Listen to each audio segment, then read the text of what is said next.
What is up guys, Blue Spooky here. Please be sure to like, comment, share, and subscribe if you feel so inclined. If you end up enjoying this video, doing any of those helps the video to do well and the channel to do well, and ensures I can continue making this content daily for many years to come. If you guys have any thoughts about the video, please be sure to share them in the comments below, as I always read all of them, even if I don't always get the chance to respond to them all.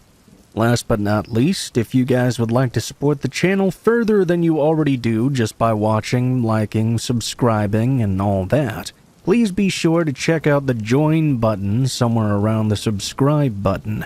If you click on that, it will let you join the channel membership for as low as $2 a month, and you get special access to emoticons you can use when you comment, and special icons that appear next to your name as well.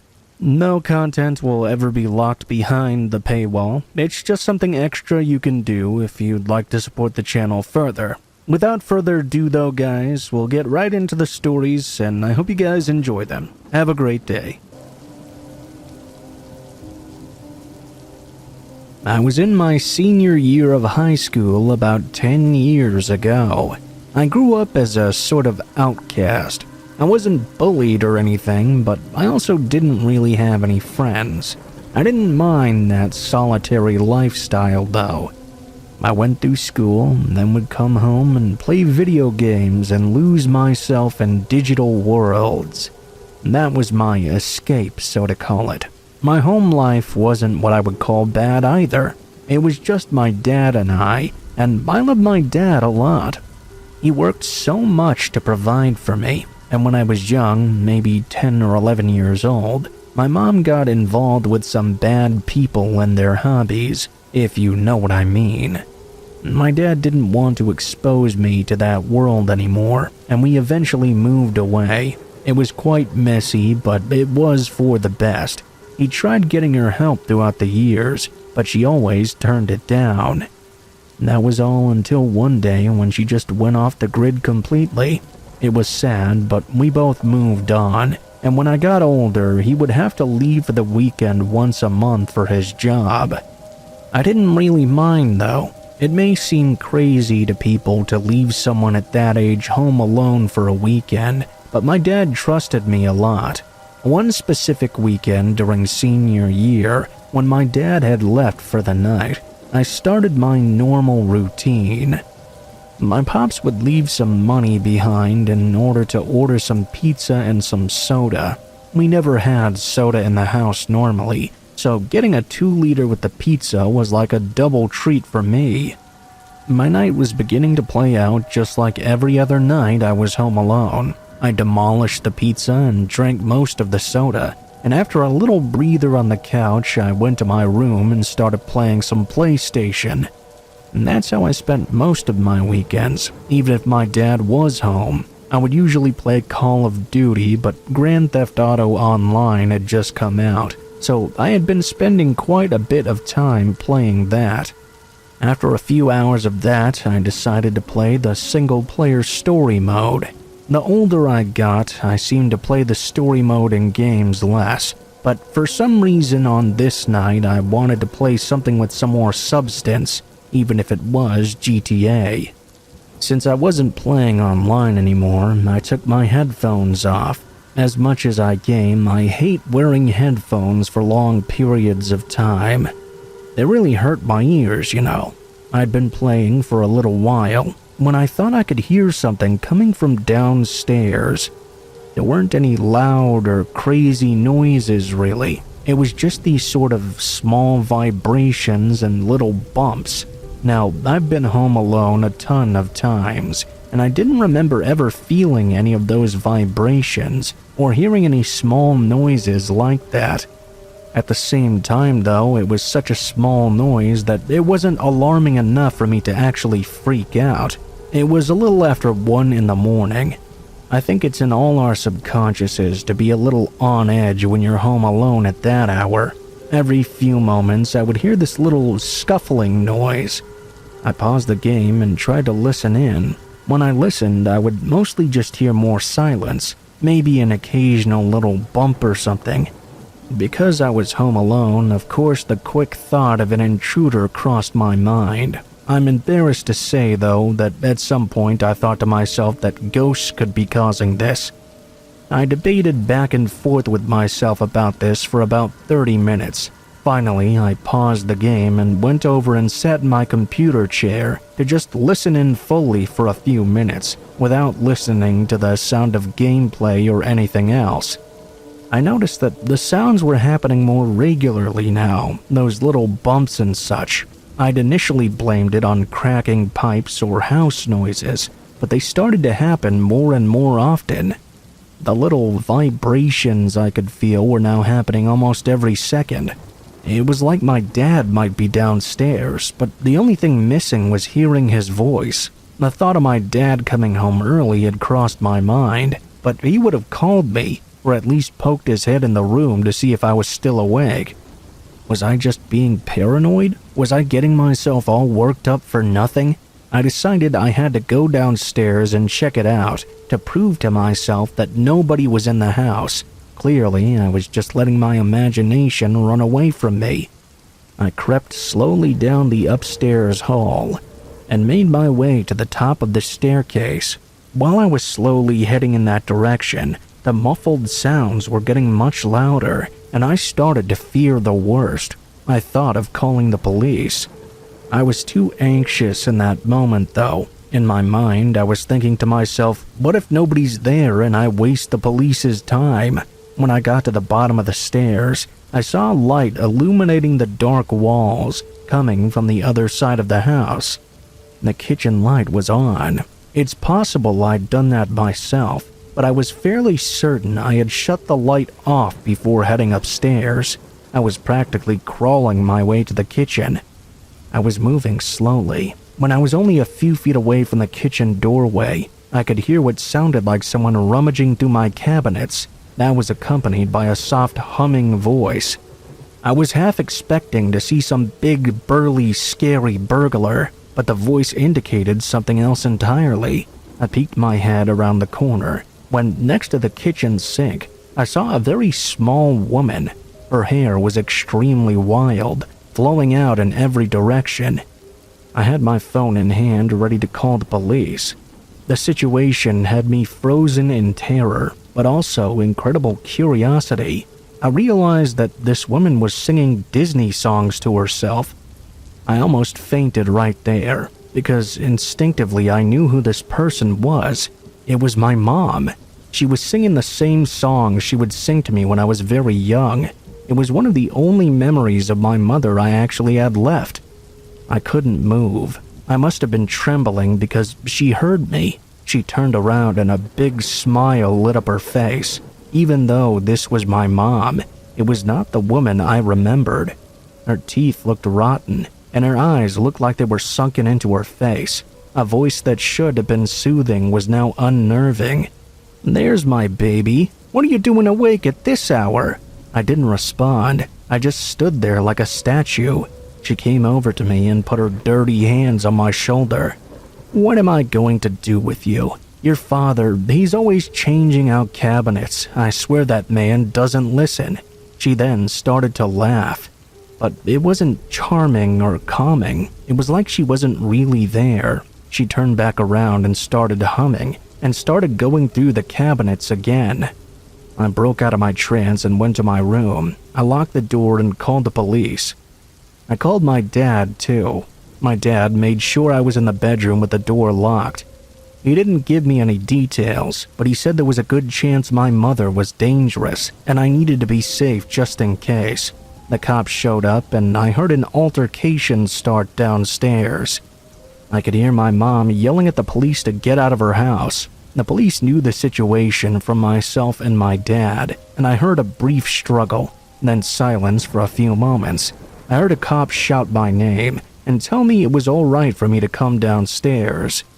I spoke with the police for a little while as another officer drove my mother away. One officer stayed parked outside my house all night until my dad came home to help me feel safer, which I really did appreciate.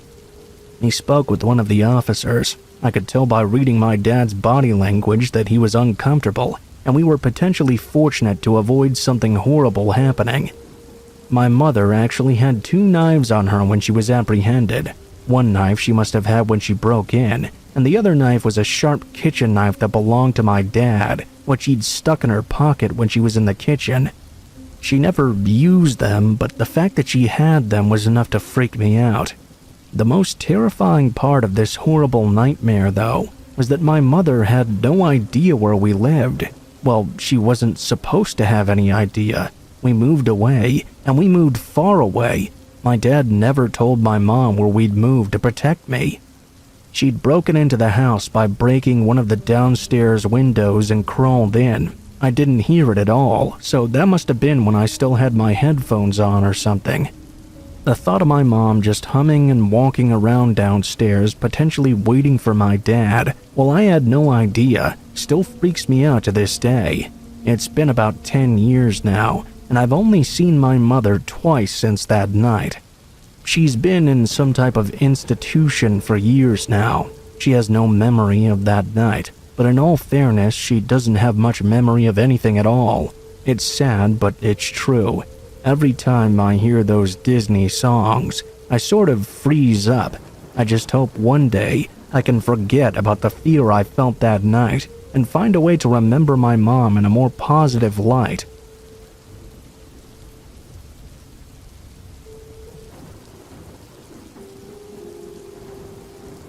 I love metal concerts. The atmosphere, the flashing lights, the pounding of the beat up your spine, there's really nothing like it. That very same atmosphere, though, can be a breeding ground for a lot of dangerous activity. I learned that the hard way at my last concert. I went with a friend to see In This Moment, Avatar, New Year's Day, and my personal favorite, Ice Nine Kills, as part of their Terror Tour. It sounds ominous already, but trust me, that concert was amazing. And they played all our favorites, and like the teenage metalheads we were, we screamed along with all our lungs put into it. New Year's Day went first as an opener, and the flashing lights caused spots in my eyes. Avatar went next, and the first half of their set went flawlessly. They played up the ominous angle of being with the devil between songs, and I got chills as the voice reverberated up my spine. They started up one of my favorite songs from their new album. I remember the gleam in my friend's eyes as she grabbed my arm and shook me in sheer excitement. The music and vocals built and built. The crowd was going absolutely feral down on the floor. I think I even saw someone in the pit get ousted up into the air and crowd surf. The chorus was just about to start when the lead vocalist froze in his tracks, let out a strangled "oh" into the mic. The other members stopped playing a second later. The only sound was the quickly fading reverb from the amps on stage. The crowd seemed to hold its breath. Little puffs of smoke from the crowd of bodies on the floor were visible. I could swear they represented someone whose soul had just been scared out of them. People around us started murmuring, everyone wondering what was going on, while the singer was trying to compose things. No one would tell us anything. All of a sudden, he shouted into the mic, "Security! Can we get security here? Now!" The lights in the arena flicked on one by one, flooding the space with stark white light. After over an hour in the dark, it was almost blinding. After a second of blinking away spots, we could see that near the front of the stage, a small circle had formed in the crowd, giving a wide berth to someone in the middle. That someone was crumpled into a heap on the floor, and they'd started screaming. Security pushed their way through the remaining concert-goers and immediately ran to the guy with first aid in tow. They looked like they were struggling to turn him over, and the guy curled around himself as if in pain. I couldn't see very well from where I was sitting, but it seemed like his hands were clasped firmly against his stomach. When one of the security guys finally got him onto his back, the guy's hands accidentally fell to the side. And that's when what can only be described as a baseball-sized bubble of blood exploded across his shirt. Apparently, he'd scooped up the blood in his hands and was praying it didn't fall out. Security immediately realized their mistake and pressed firmly against the wound. people in the crowd began to call 911, and 20 minutes later, EMS and police showed up, with the full flashing lights and stretchers and everything. We were all told to stay calm, and were quickly directed outside to the parking lot. My friend and I clung to each other through the surge, so we wouldn't get separated. I remember that we didn't speak for a long time, even on the drive back. We saw some news that was written about the incident about a month later. Apparently, someone thought that when the guy shoved up against them in the mosh pit, he was hitting on their girlfriend or something. That's when they pulled out a knife and began stabbing him in the stomach. They pled guilty, with the defense that they were extremely high at the time, but that didn't lessen the severity of their sentence. As to how this person managed to sneak a knife past security personnel, we have no idea. It just goes to show you that even though a rough and tumble concert can be fun, it can also lead to reckless or even dangerous situations when emotions are running that high.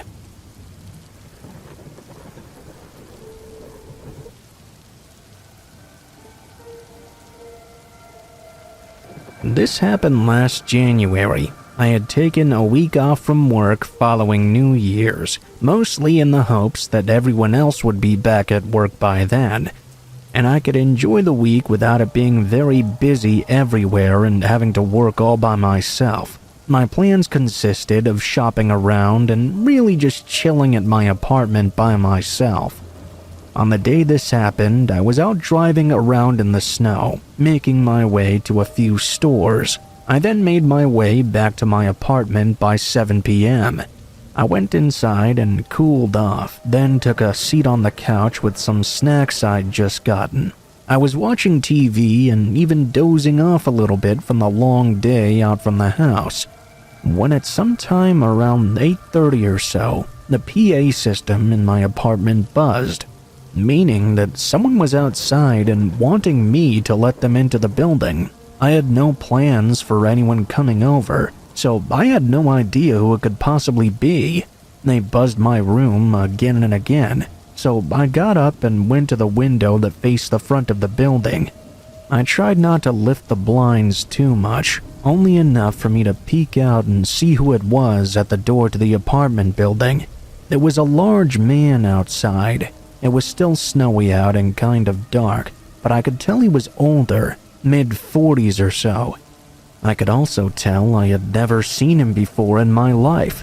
There were only 3 other people living in the complex at the time, so I was at least familiar with everyone who lived here, and he was definitely not one of them.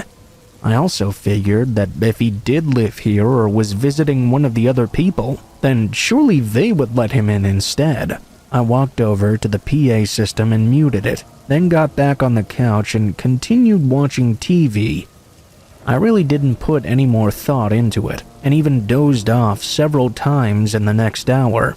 Eventually, I shut off the TV and went to bed. By then, it had to be around 10 or so. I fell asleep just about as soon as I laid down. A few hours further into the night, my eyes shot open once I heard a thud from just outside my room. It was extremely loud, but having just woken up to it, I didn't know what it was or exactly where it came from. My heart was racing as I stared across the room at my door, listening for anything else. It was very quiet now, almost like nothing had even happened. I got out of bed and slowly moved toward the door, then leaned my ear in against it to listen to the other side. It was still quiet, nothing more than the walls creaking from the building. I turned the handle and looked out into the living room, not seeing anything out of the ordinary. The whole place was really dark, and for some reason I still felt like I needed to be very quiet and not make myself known. I left the lights off as I moved through the living room and looked down the front hallway to the door to my apartment. In that moment, I realized it was fully open. I froze, staring at the now open doorway and feeling fear run through my whole body. It almost didn't seem real. I took a few steps back, staying quiet, and made my way back toward my own room. Now, on the other side of the door, I could see a huge dent in the wood right by the knob. Once I saw that, I ran in and locked it behind me, then called 911 while hiding in the closet. I was sure that whoever it was had to be somewhere inside my apartment still, and it would only be a matter of time before they got into my room.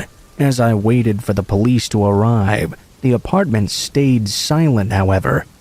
Whoever had broken in was seemingly gone. Even the police couldn't find anything to help once they arrived. What they think happened is the intruder had tried buzzing all the other rooms as well, until one of them was nice enough to let them in. Once he was in the main stairwell, it's not really clear why he chose to go for my room specifically. Maybe they thought it was empty. What's really strange is the dent on my bedroom door, which was likely the source of the thud I'd woken up to. It was just from one single hit though, not like a real attempt at breaking the door down, but more like something someone would do out of frustration before leaving. I still live in the same apartment, and nothing else has happened. Who it was and what they wanted is still unknown.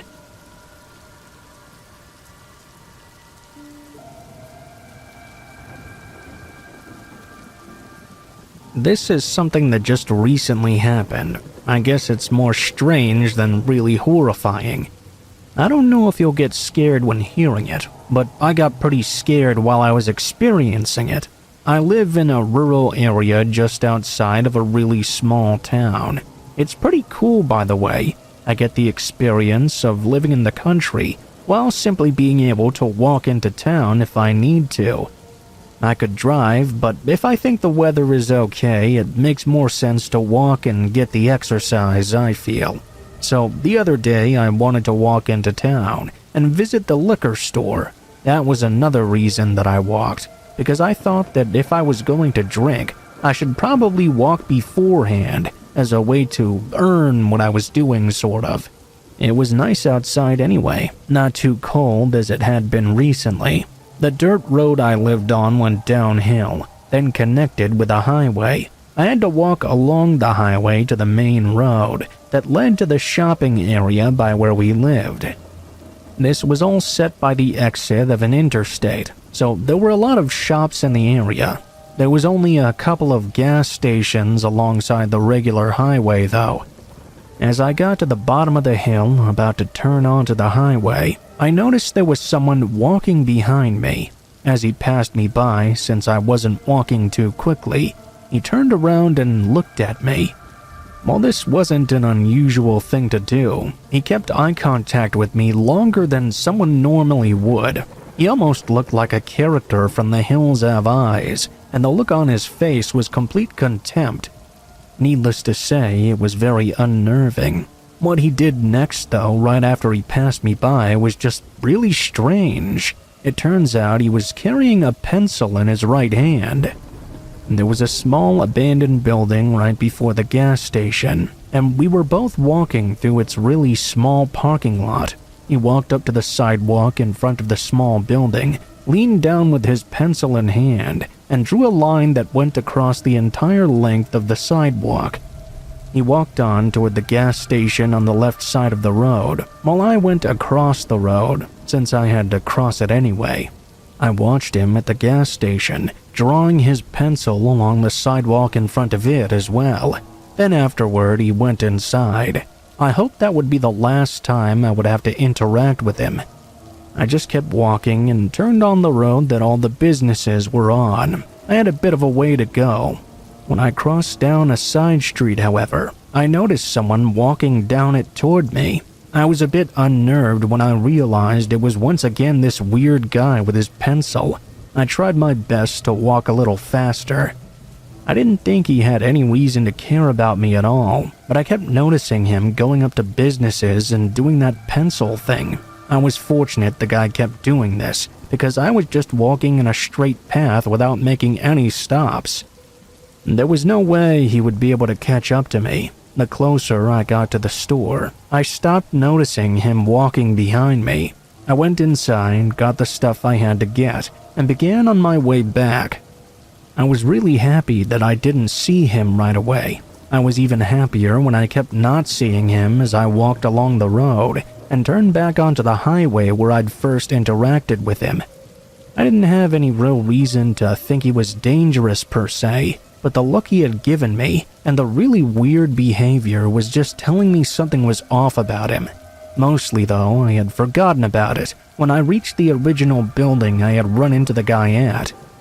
Now, that building where he'd given me that weird look was right on the corner of a dirt road that led to my house. As I turned the corner, I suddenly jumped in surprise when I noticed the guy was waiting right there, leaning on the side of the building. I'm pretty sure he saw me startled too, and for some reason that really seemed to set him off. "Hey!" he screamed at me as I began walking away from him. "Don't walk away from me! What's your problem?" I turned to him for a moment. "I don't have a problem with you. I just didn't expect you to be standing there. You scared me. It's no big deal." "You've been watching me the whole day," he said to me. "You've got some damn problem with me. You better tell me before I kick your ass." I'll be honest with you. I was in no way scared of this guy's threat. I had easily 50 pounds on him and was not too sure on experience with getting into fights. That wasn't the point though. Not only was I not looking for any sort of confrontation, I now knew this guy really had something wrong with him. All I wanted to do was get home. I didn't answer him this time. I just kept walking on even faster. It wasn't until I heard some noise on the road that I turned around and noticed he was following me. He wasn't following right close behind me or anything, but it was still very uncomfortable, and I just couldn't relax. When I got to my house, I unlocked the door, went inside, and locked it again. I then watched out the kitchen window. The man was still there. He watched me from outside before he began walking up my driveway toward my porch. I didn't hesitate. I called the cops immediately. Although I did live in a rural area, it was close enough to the town that it didn't take them too long to get there. The man was caught skulking around the side of my house, trying to run off as the police arrived. I let them know about the threats the man had leveled at me, as I had walked by him earlier. I also let them know what he had been doing, walking up to businesses and drawing on their front walks with a pencil. He was taken away by the police. That was a few days ago. I also noticed something after the police had already left. There was a pencil mark all across the length of my entire front porch. I had no idea what the guy is up to, but he definitely had his share of problems.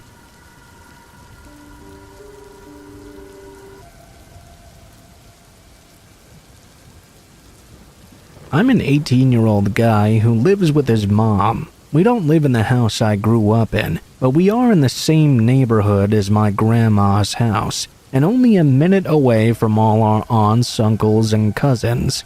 It's always been a nice and happy area for me, because I grew up around here.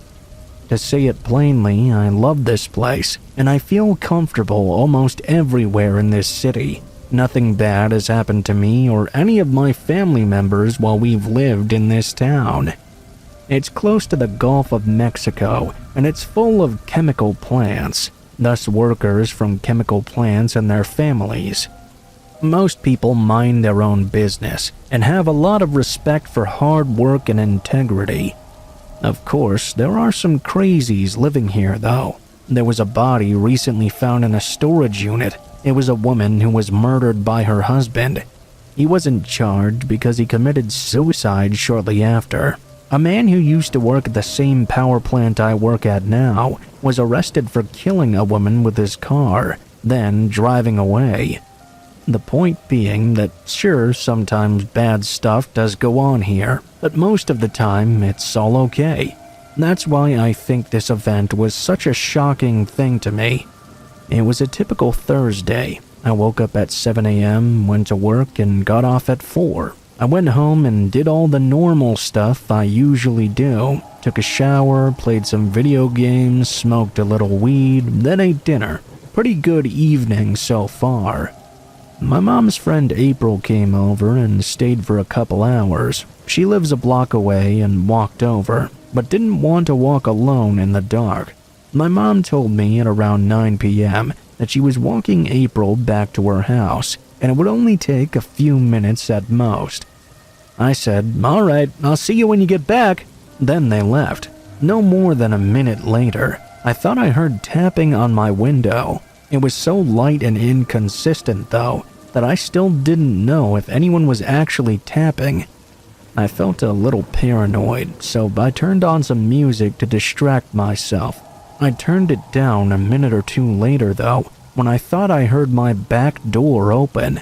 It's very loud because of how old it is, and because of how we always keep a spare key in the lock, which jangles every time it's opened. I turned my music off and didn't make another noise for a whole minute. I didn't hear anything else, but I knew someone opened it. I knew someone was inside my house right now. I could just feel it in the air. I didn't hear footsteps or a voice or anything. It was completely silent. I was kind of scared, but I quickly told myself to grab the knife I keep in my desk drawer. I did feel a bit dumb because of the possibility I was just being paranoid, but better to be safe than sorry. Once again, it was silent for a while. I thought that if I acted like I had the upper hand over whoever was in the house, they might be intimidated or scared. I stood up and walked out of my bedroom, knife visibly in hand. I don't know why, but I whistled just one note. I took a few steps forward and was about to turn the corner. The back door would be in clear view. I stopped again and whistled once more, still thinking I was big and tough. I was about to walk around the corner and make a big show. I then heard something that made my hair stand on end. Whoever was inside my house whistled back to me, clearly coming from my living room. I was terrified. I peered around the corner and didn't see anyone there. The door was closed, but it was unlocked. I didn't know if I'd left it unlocked or not. I truly couldn't remember. My mom came home a few minutes later, and I didn't tell her because, I don't know, it was just weird and didn't make much sense. I really don't know what to think about what happened that night, but I know for sure someone whistled back to me. Even when I searched afterward, though, I could never find any evidence that anyone had ever been there.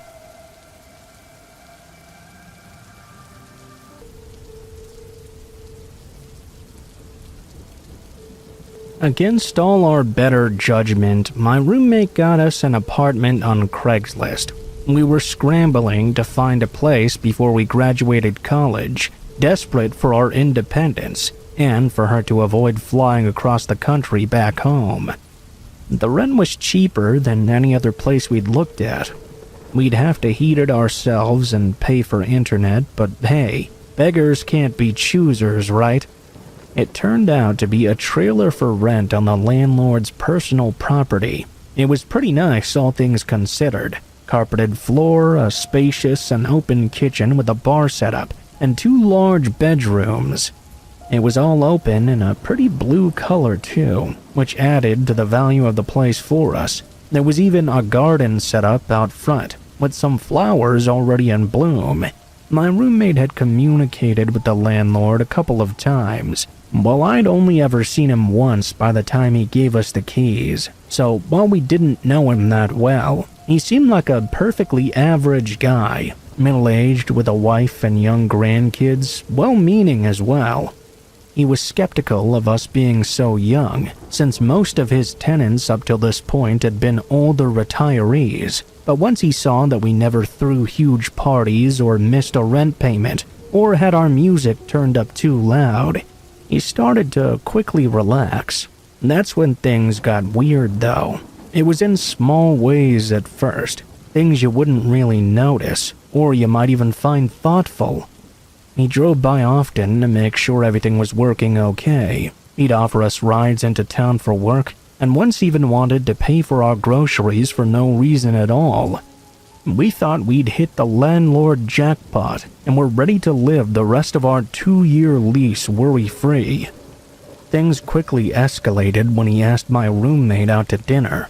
The request seemed innocent enough, but when I looked at her face after she told me, her expression said she was a little uncomfortable.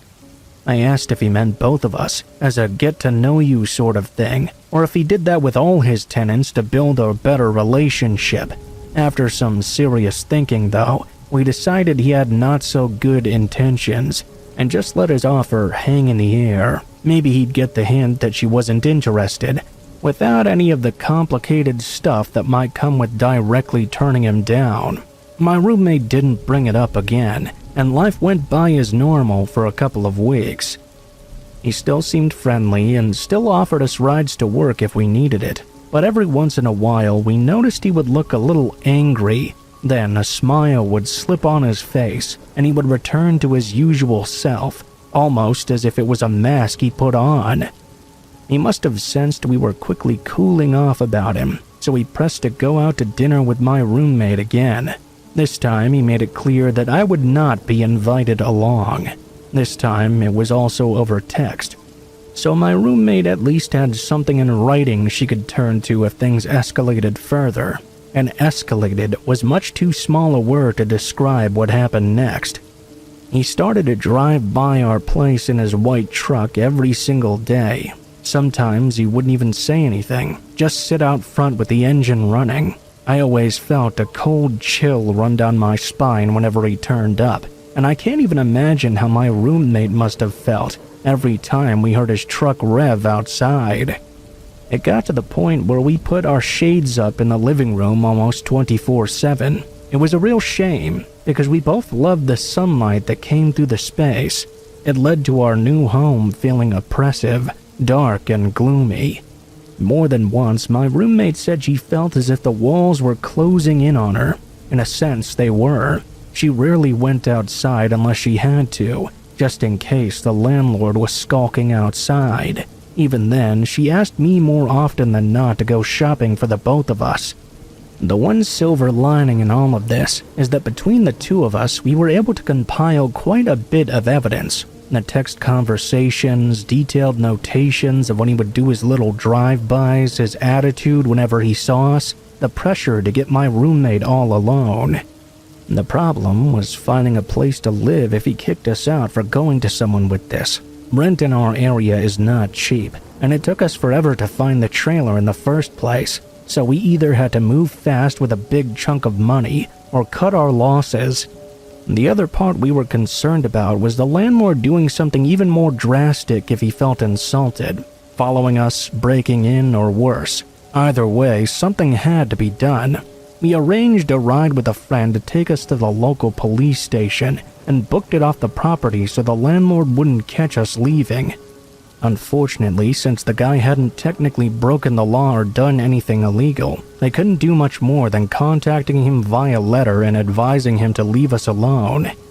It was nothing binding like a restraining order, but it was something on the record at least. Needless to say, we moved out not long after.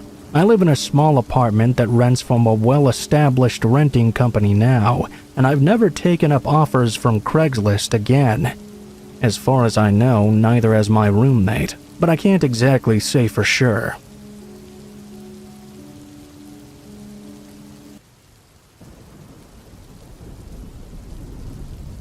This story may be distressing to some viewers, so discretion is advised. This happened when I was at high school. I belonged to a basketball club and developed a huge crush on a senior at said club. We ended up getting very close and often met in private together. On a date we both had off from school, he called me up asking me if I wanted to come over and hang out. Of course, I was over the moon to be invited to his home, so I asked for his address straight away. "Actually, I'm outside your house right now. Why don't you come out and I'll take you there?"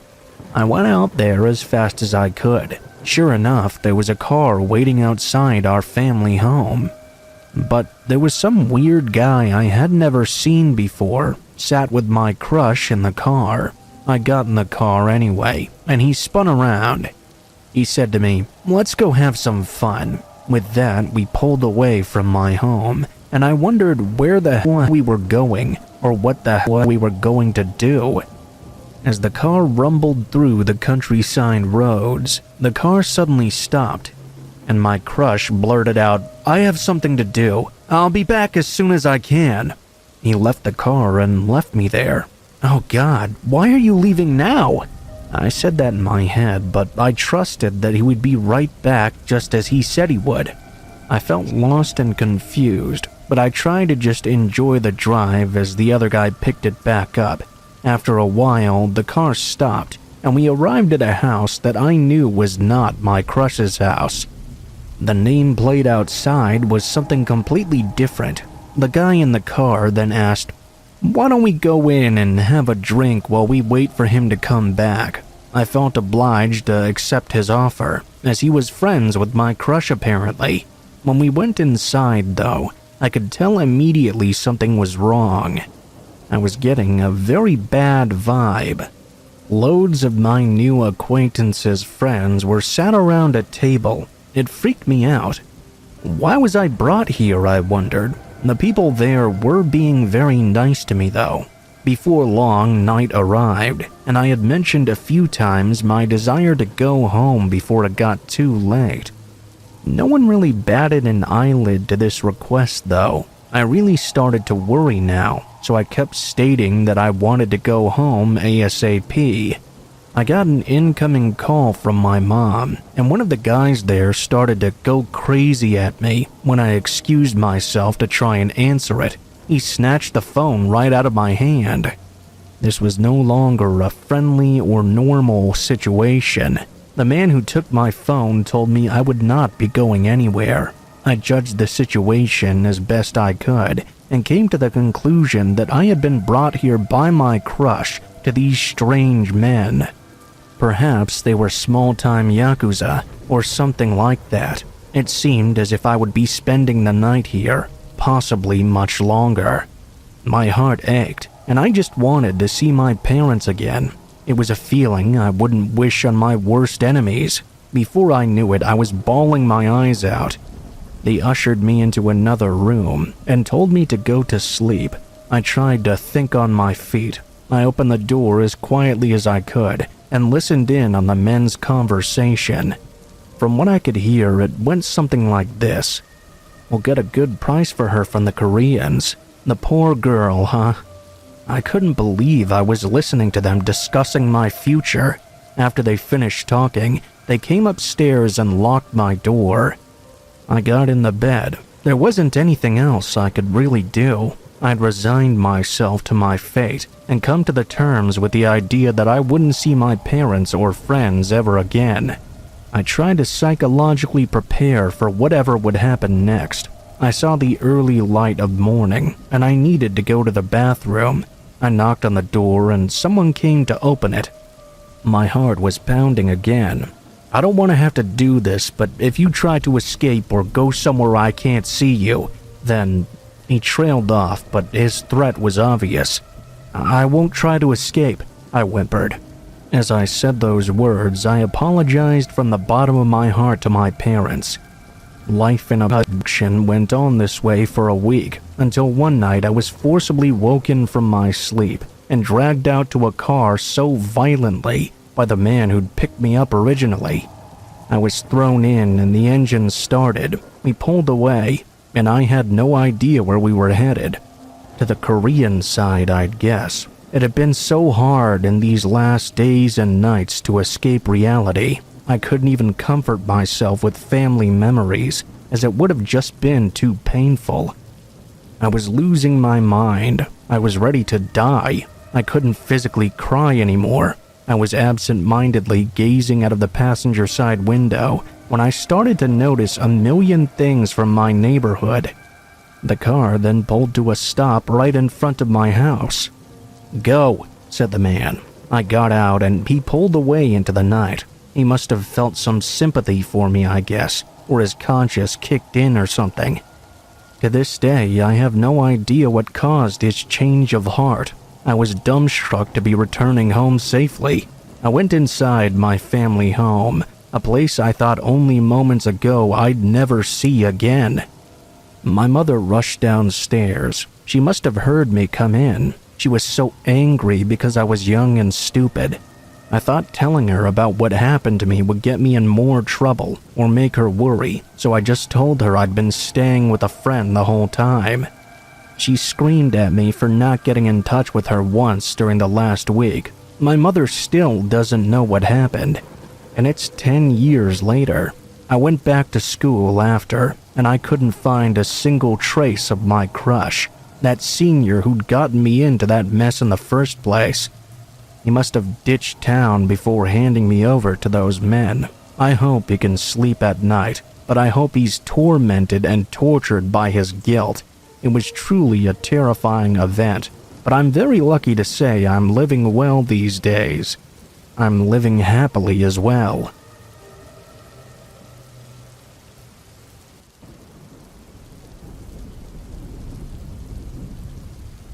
There was a time back in the 70s that I didn't have a place to live really, at least not a static home. What I did have was an old pickup truck and an old teardrop camper.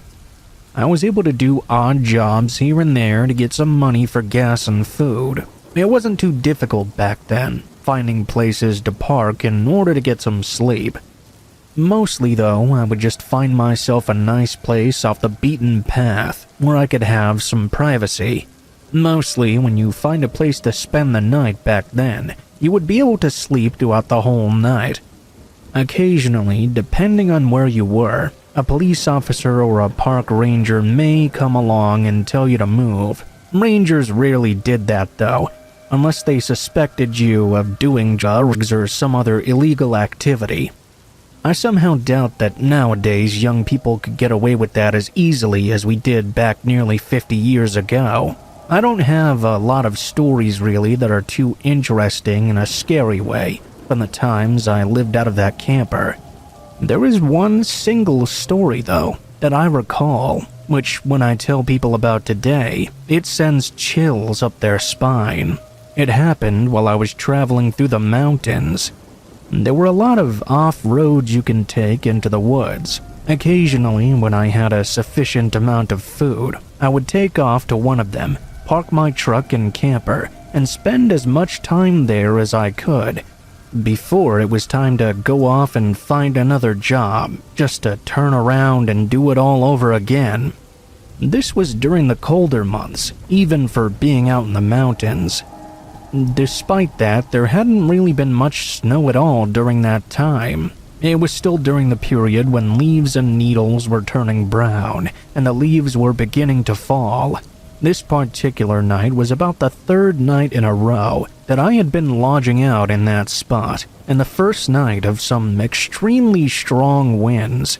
I don't know how many people are familiar with teardrop campers, but I know you've probably seen them before.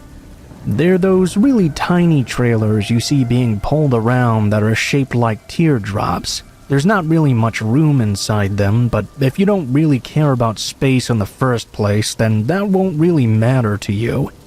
Thing is, they're also very, very light and shake really badly when it's windy outside. The wind was howling through the trees and shaking the camper pretty hard that night. I knew this was going to make it very hard for me to sleep later on, but I wasn't really worried about that. I was just having some beers and listening in on the radio. The gusts of wind would hit the camper, shaking it and sometimes really startling me with how strong the wind was. It was pretty late at night when the wind really began hitting my camper super hard. I thought I heard something smack up against the camper physically. Actually, it kind of sounded like someone had taken their hand and was now pounding it against the wall. The first time it happened, I thought maybe a park ranger had come along and wanted to know what I was doing out there. I got up, opened the door, and checked outside, but there was no one standing outside. I stepped out into the windy night and looked around, checking to see if there was a ranger's truck somewhere outside. There wasn't anything like that around either. I assumed the pounding sound must have either been some debris, or maybe even a part of the camper itself. I gave up and went back inside. It must have been about 20 minutes later when I began to hear a really similar noise. Again, I got up to go and check it out. I didn't think it could be a ranger this time, but maybe there was a part of the camper that was loose or about to come off or something. I wanted to find out before a part got permanently blown away in the wind. I got up and went out with my flashlight. It was really dark outside at this time, but fortunately the flashlight I had with me was a good one. I spent about 15 minutes walking around, searching all over the camper. However, I didn't see anything wrong. I went back into it and just hoped that nothing else would happen. Of course, it happened a third time later on. I was beginning to get very frustrated, which wasn't anything like I had felt the previous times. Even upon the third checking, though, I didn't find anything at all wrong. I began to wonder if it was something on the inside or something on the underside. I didn't know, but I knew I wouldn't be able to figure it out until the next day, when it was light outside. I was able to eventually go to sleep. I had enough beers that despite the weird experiences of that night, it wasn't too difficult for me to drift right off to sleep. By the morning, the wind had calmed down quite a lot actually. It was light enough outside that I thought I would go out and check all over the camper, just to make sure everything was alright. What I saw upon inspecting the trailer is something I would never ever forget. Someone had written something on my door. If you checked in the truck, you would be dead. I immediately looked over at the truck. The driver's side door was ajar. I'd always left it unlocked because I never thought of any reason to lock it. Especially not this far out. I was always inside the camper anyway. I thought about how I never thought to look at the truck at all the night before. Whoever had been slapping the side of the camper must have then quietly snuck themselves back into the cab of the truck and pulled the door closed too without slamming it. I had never considered looking in there. I don't know if it was just a prank or what, but I guess I'm lucky I never had to find out.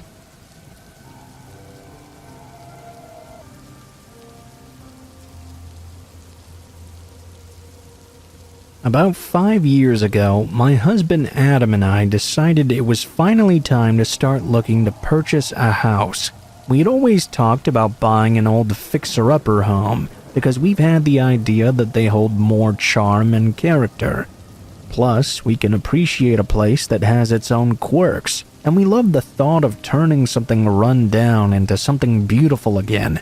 With that being said, I grew up in a pretty rural farming town in Indiana that had more than its fair share of rundown houses. The surrounding areas had started to boom a little bit with farmland being sold off and turned into new factory locations, along with new subdivisions for the people coming to work for them. I thought it would be a great place to start on our own house hunt. I figured we would be a lot closer to civilization than I used to be growing up, but not so much that we would be living a stone's throw away from our neighbors.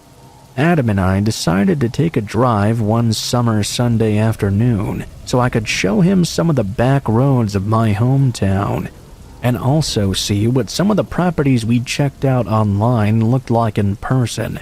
As we were turning off the main road through town and further onto a more secluded country road, we noticed the very first house on the left was completely abandoned.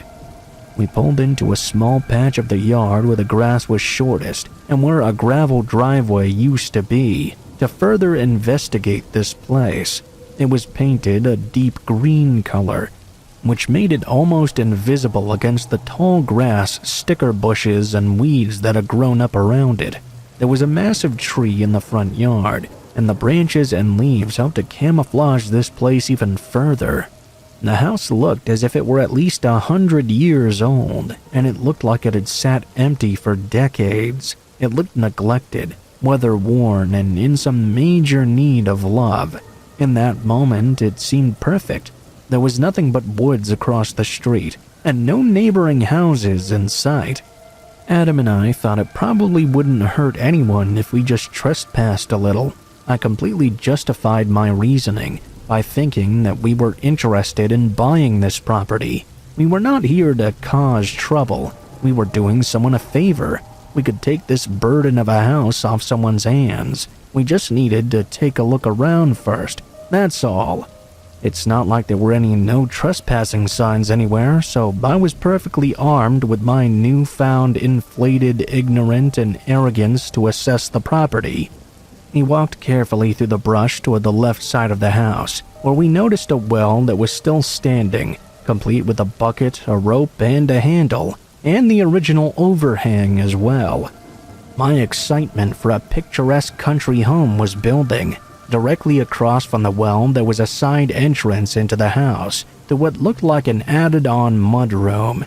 The screen door to the mudroom was closed. However, there was a wooden door behind it that was half open. We figured this was not really intrusive because we weren't breaking anything to get in. It was probably in the mid-90s outside that day, so when we entered, Adam went in first. We were met with this thick, stifling heat, the kind that holds so much humidity that it takes your breath away. What we thought was a mudroom was an extended pantry area, or canning kitchen. It was tiny with one window, an old rusted sink, a small stove, and the walls still held shelves of canned and spoiled vegetables. I remember thinking, oh yeah, this'll be great. I totally remember how to can, and we can have a garden as well. It had the doorway into the main part of the house. This is where my elation came to an end. Through the doorway was the kitchen. What remained of the cabinets and the sink were against the wall on the left, but they were either broken or hanging on for dear life. The kitchen connected to a wide-open living area, with one side having walls streaked with black that led halfway up to a sunken gray ceiling. It seemed there had been a fire at some point. The windows on that wall were filthy, covered in dust and ash. This room was so much darker. It should have been the middle of the day, but it was pitch black in there. My heart sank. I knew we wouldn't be able to afford a costly repair of a house fire, but I kept that disappointing thought to myself. The open living room area had not one stitch of furniture, save for one small wooden rocking horse a child would have. The floor was littered with magazines as well, as if someone had a giant stack of them and just threw them in the air to see where they would land. Curious as to what was in this big pile, I decided to check them out. Almost every single magazine was related to dolls in some way. Porcelain doll collecting, Barbie dolls, making dolls by hand, clothing for dolls. I felt a little creeped out by it, especially under the surveillance of the rocking horse's dead painted-on stare. I figured an old lady must have lived in the house before. We decided to check out another room that was connected to the half-burned living area. Through the doorway to the left was a weird combination of a molded stand-up shower with handicapped handles and an assisted toilet next to it, divided down the middle by a wall on the right. The wall was made entirely of built-in bookshelves. The shelves were full of paperwork, manila envelopes, and even more magazines. It was a weird setup, but perhaps these people liked to read while sitting on the toilet or something. My husband and I thought we could find out who the previous homeowners were, since some of the paperwork on top of the stack seemed to be old bills. If we wanted to look up the property records, at least now we would have a name to go on. I grabbed a stack of papers and began to flip through them, when about halfway through, they changed from being old telephone bills to print out colored pictures from the internet of porcelain dolls. I put the stack of papers back on the shelf and picked up a small red 5-star notebook. I started from the beginning, casually leafing through. Daily entries of medications, blood pressure, glucose measurements. About 20 pages in, the entries started to change entirely. They became crude drawings of twisted faces done in red ink. The faces had horns or bloody fangs. Then full-on drawings of devils appeared. I wanted to believe a child had picked this up to doodle in, but I felt like this was something much different than that.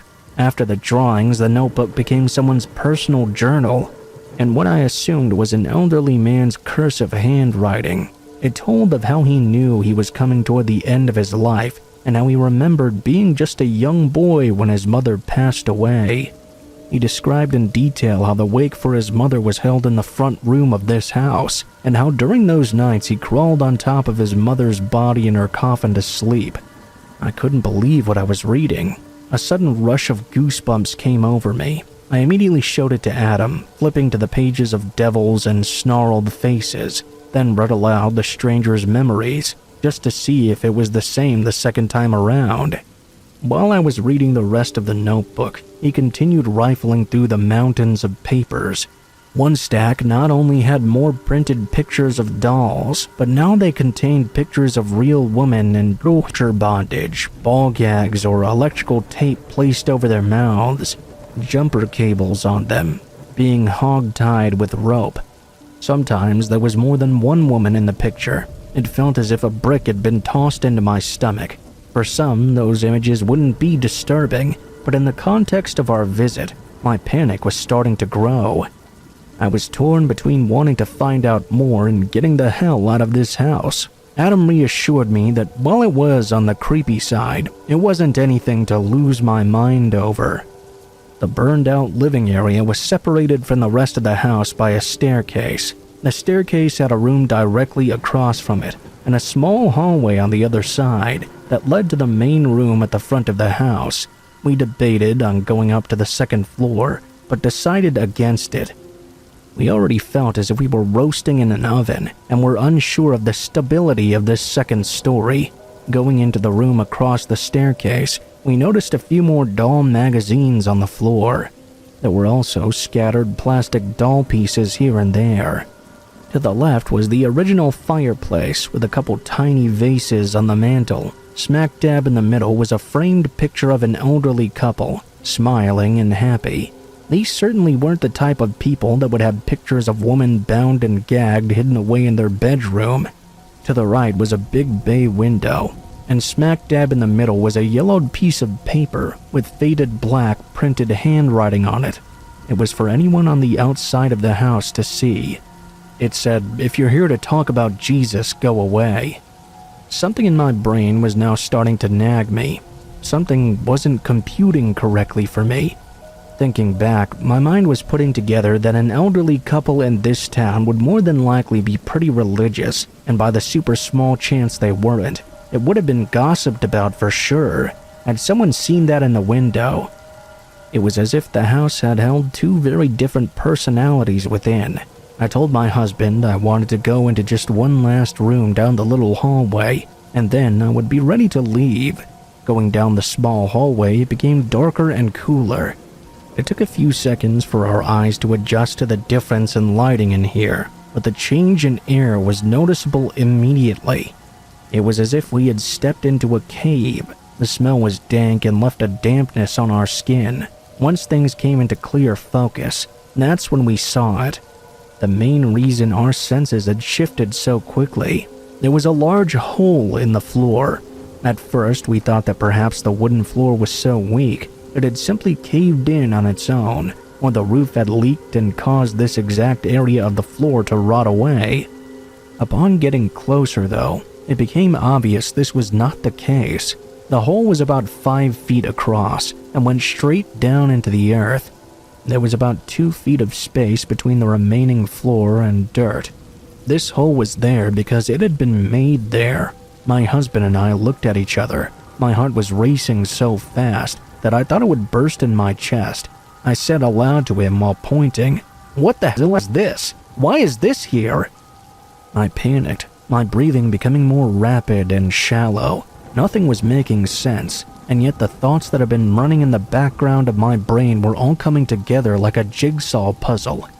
That was when we noticed something else. There were old, molded-over driver's licenses just thrown around haphazardly. Checkbooks, credit cards, as if someone had emptied their purse or wallet in this room and then just disappeared into this hole. I was overcome with terror and dread. I had to get out of this house. My skin felt like static, as if my whole body had been taken over by the sensation of when your foot falls asleep. My mind just told me to run. Without having to speak, Adam quickly took me by the arm and led us back down the hallway through the burned-out living room and kitchen, out the side canning room, and back out into the light of day.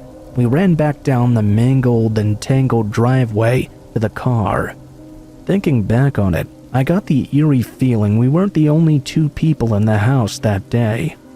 We drove past it about a year later, and the large tree in the front yard had all its branches removed. All of the windows had been boarded shut, and after doing some research, we found out the land it sits on is for sale, and the house itself had been condemned.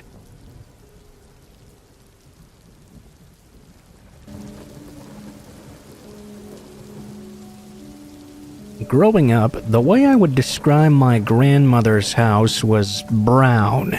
Popcorn cream ceilings bled into tan walls that spilled into a brown linoleum floor in her kitchen. The living room walls were a deep chestnut brown that seemed to absorb all light coming in through the shuttered window, if any seemed to get in at all.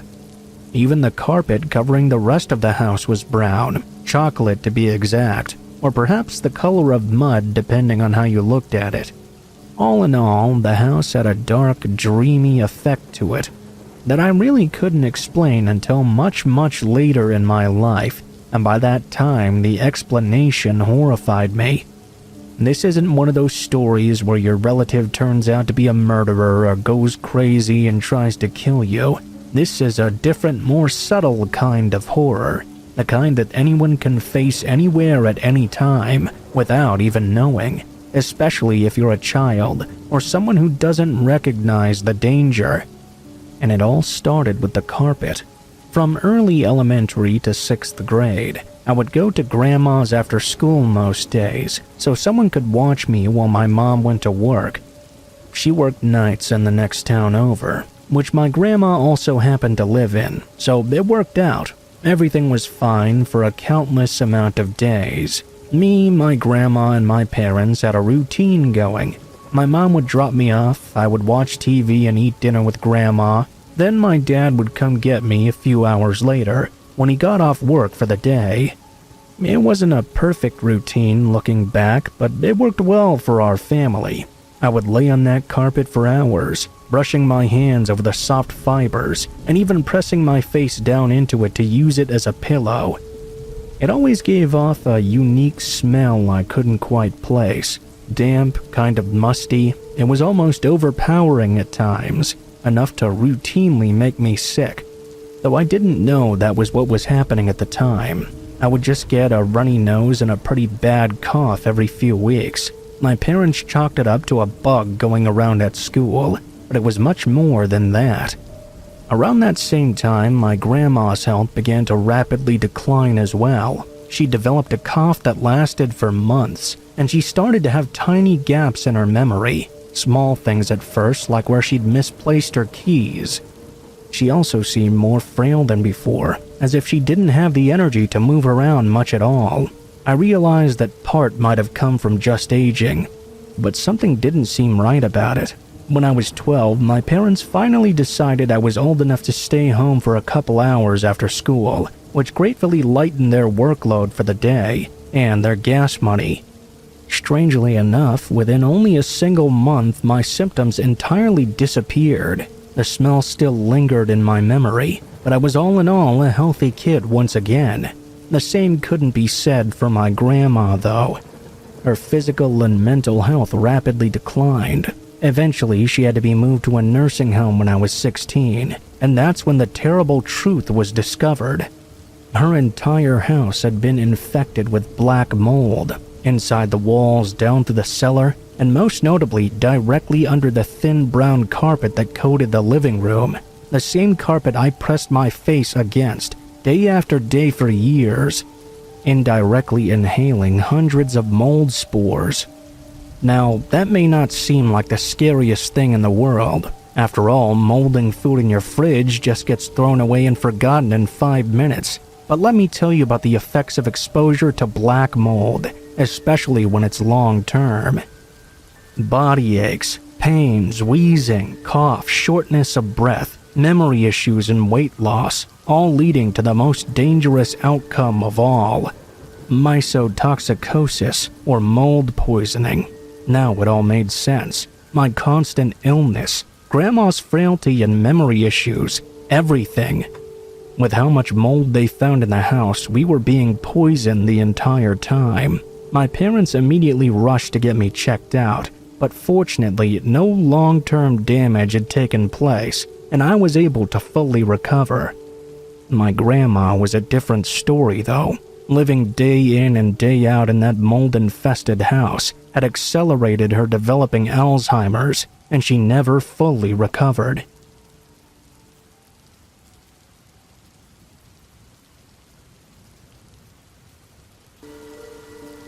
This happened to me years ago when I was a new nurse. I was in my 20s and had just started working in an old folks' home. We had a resident who I'll call Bob. I didn't have an opinion of him really. He mostly kept to himself. He really just seemed like a regular old man. He was in his 70s and had several health problems, but he seemed happy and fairly normal.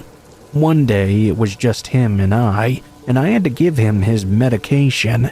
He had this photo album open on his lap, and he was grinning at the photos. Now, I've always made conversation with the residents, and I'd had normal chit-chat with Bob before. I asked him if he was reminiscing about something. He looked up at me and said yes. I asked him if he missed his family, as I noticed that he never had any visitors. He kept smiling and told me that his friends were his family, and they're all gone now. Our conversation went on, and when I was about to leave, he asked if I would like to see this photo album of his. Of course, I agreed. But what Bob showed me made me feel sick. The photo album was one of those flip ones, where it's a row of plastic files you can slip a photo in so you can see several at once. The photos were all of naked women, and they were all clearly in distress as well. They were bleeding and looked like they'd been beaten up severely.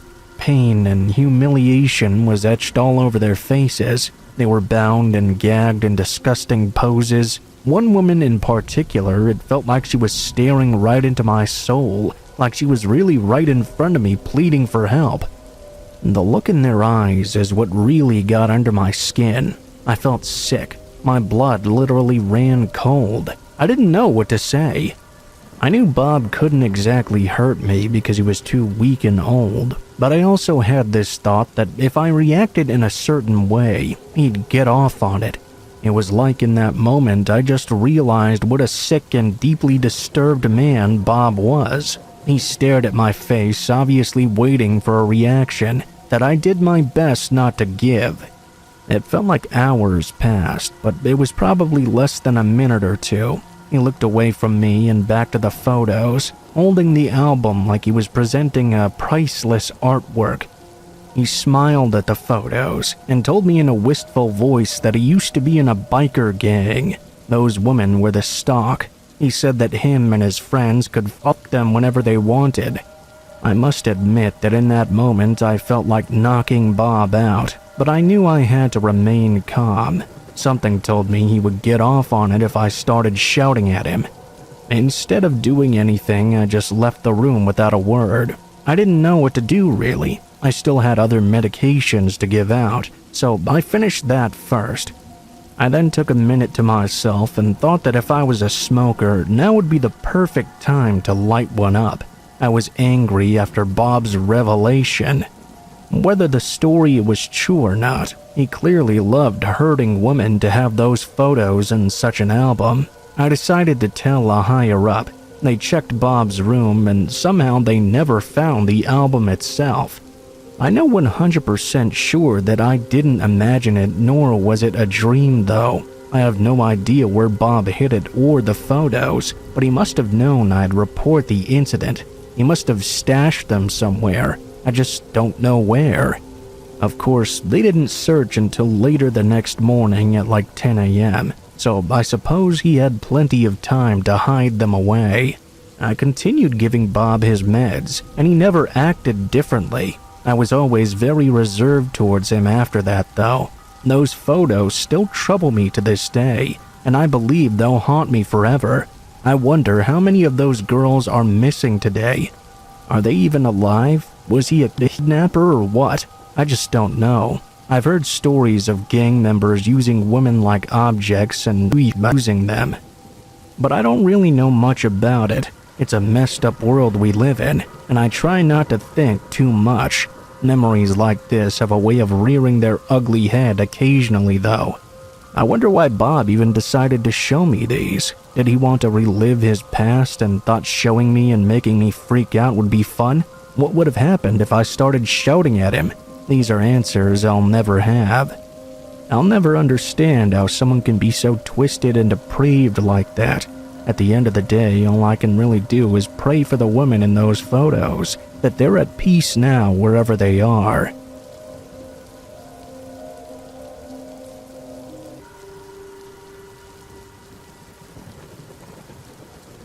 I liked going camping in the area around my rural home when I was a kid and teenager, although I sometimes had friends come with me when I went. Often, I would go all by myself. My parents were quite the country folk, and my dad really encouraged it. He had taken me hunting a few times, but honestly, that wasn't really my thing. I did like being out in nature and being away from people, though. So for me, camping was the regular thing. I also tended to go and stay out for several days at a time, or as long as I could, really. I always tried to go further and further into the woods each time I went out camping. We lived in a really hilly area with a few houses scattered about. It didn't seem like the land was ever used for anything, unless maybe it was hunting by people who owned it. Nevertheless, I would never run into other people while I was out camping. I would try to find new places to experience so I could have a nice time while I was out. When I was 15 years old, I went out camping on a late summer day. School was going to be starting pretty soon, and I wanted as much time as I could get to myself first. I would set up camp each night and try to explore just a little more the following day. I was having a pretty good time. On the third night I was out, however, things changed a lot. I had set up my third camp in an area I had never been in before. I was inside of my tent reading a book by the light of my lantern. Several times I thought I could hear what sounded like someone whistling coming from the surroundings of my camp. It wasn't windy really that night, and the only other noises were normal bugs and frogs. The same stuff you'd hear when you were in the middle of nowhere. I could have sworn I kept hearing what sounded like someone whistling, though. Reasonably, I started getting really paranoid about this. Running into another person during the daytime would have been fine. If I was trespassing, they likely would have told me to just leave. However, running into anyone walking around the woods in the middle of the night was frightening on a whole nother level. After a bit, I heard the whistling come closer and closer. It was clear to me by now that this was definitely a person out there. I turned out the lantern and hoped that whoever this was had not seen the light. The whistling was close enough by that point, though, that it was very unlikely. I remained as still as possible, just hoping beyond hope I would not be noticed. The whistling continued to get closer and closer before it suddenly stopped altogether. It was still quiet outside, and I kept listening in to see if there would be any further noises. For a while, there was nothing, just the sounds of the night around me. I guess I finally began to relax again. I wasn't sure if the whistling was not my imagination, but I guess that whoever was out there either hadn't noticed me, or they didn't really care that I was out there. That's when suddenly something hit up against the side of my tent. I jumped up and noticed a knife had been plunged through the back wall. I caught a glimpse of a man as he sliced the tent open, but it was too dark and quick to make out any features. I reacted on instinct. The entrance to my tent wasn't zipped up, so I was able to bolt out as quickly as possible, leaving all my belongings behind. I ran and ran and ran, having no idea if anyone was chasing after me or not. I kept running until I was completely winded. I had a small keychain flashlight that I was able to look around with. It didn't seem like I had been followed, which was only a small relief. I was still terrified. I didn't dare go back to the tent. Instead, I did my best to find my way home in the dark with nothing but that small flashlight. It took me quite a while to do so, but eventually I finally made it. My dad came with me the next day to look for my things. We found the tent. Nothing had been taken, but the tent was completely cut open on one side. My dad figured it was someone who was just trying to scare me, since they didn't take anything, nor did they chase after me.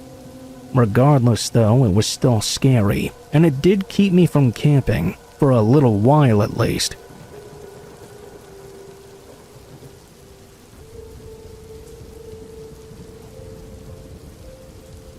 I used to have a weekly overnight babysitting job for a couple who frequently spent nights in another nearby city caring for one of their ailing parents. It was a pretty easy gig because they only had one kid who was an 8-year-old and was already pretty independent. I usually just played with him for a few hours and then got him ready for bed. Then got paid another 14 hours while I watched TV, raided their fridge, and slept on their couch. One thing I hated about the job, however, was the house. It was a somewhat modern house in the country. They had these big open windows, and the style was such that there weren't any curtains I could close. I just had to watch TV and live with the anxiety of knowing someone outside could easily watch in at me, and I would have no idea.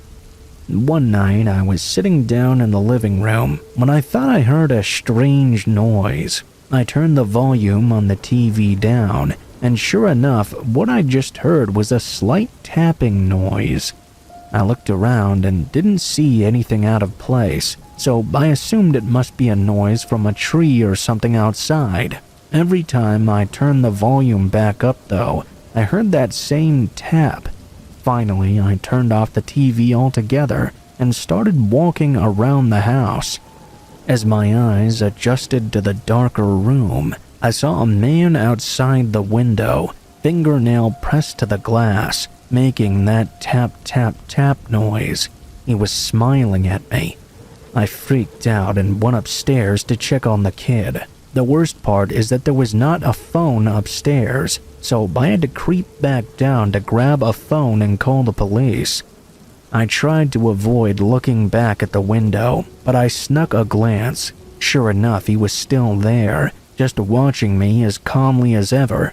I locked myself and the kid in his bedroom and waited for the police to arrive. When they finally showed up, they never found any traces of someone around the house. I suspect they thought I was just some kid playing a prank on them, but I know the person I saw was a fully grown man. He was just stood there watching me, enjoying the fear he caused me to feel that night.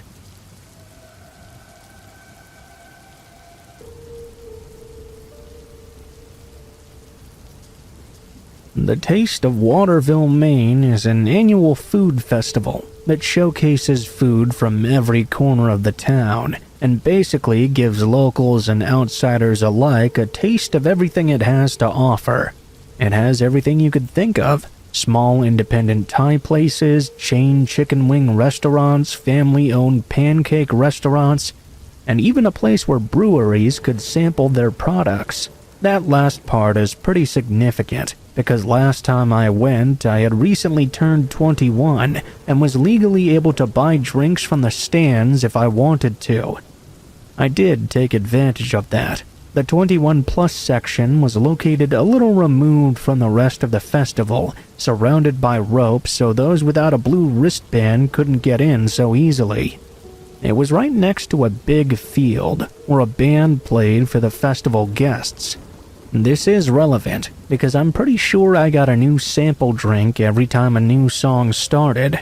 I don't really remember much clearly after that, so all that I'm about to say is scattered memories with a sober brain to fill in the pieces. I remember standing by a strawberry beer stand in the corner for a company whose name escapes me when a random girl walked up to me and started chatting.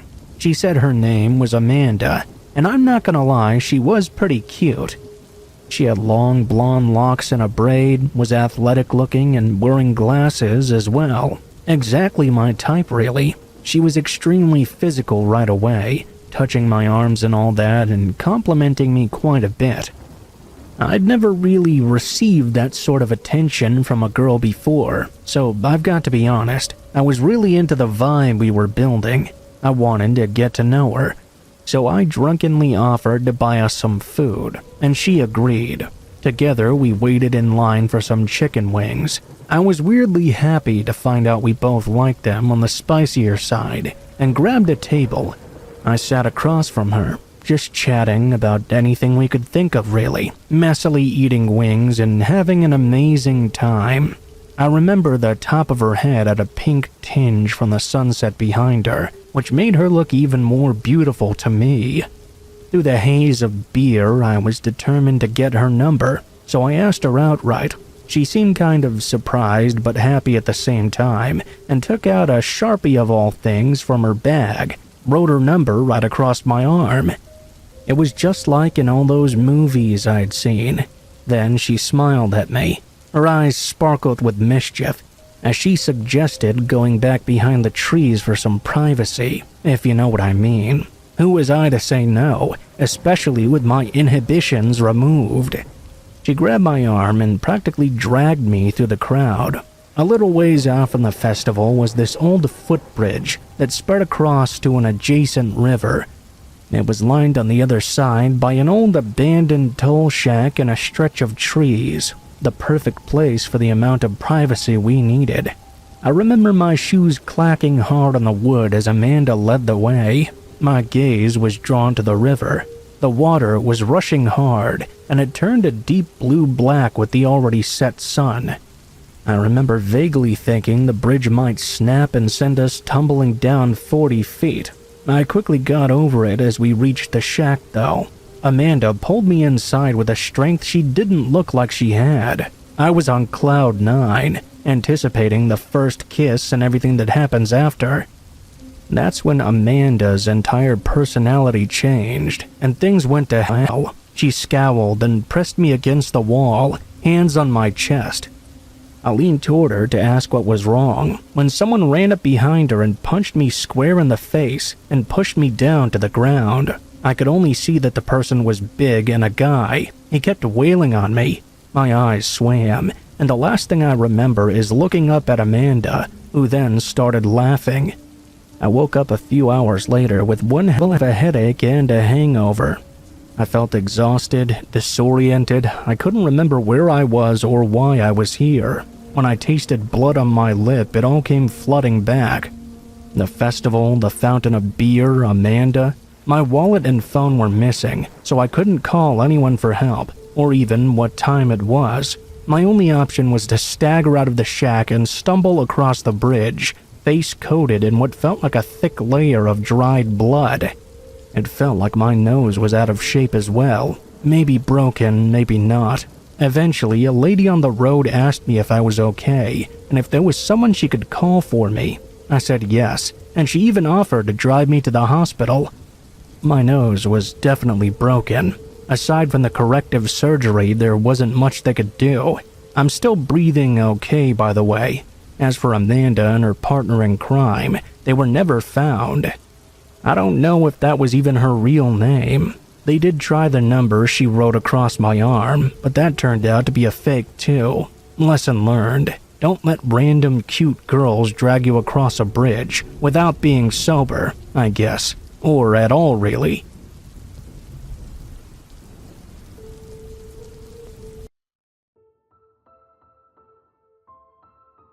What is up, guys? Blue Spooky here. Thank you guys so much for watching, especially if you made it this far to the end of the video.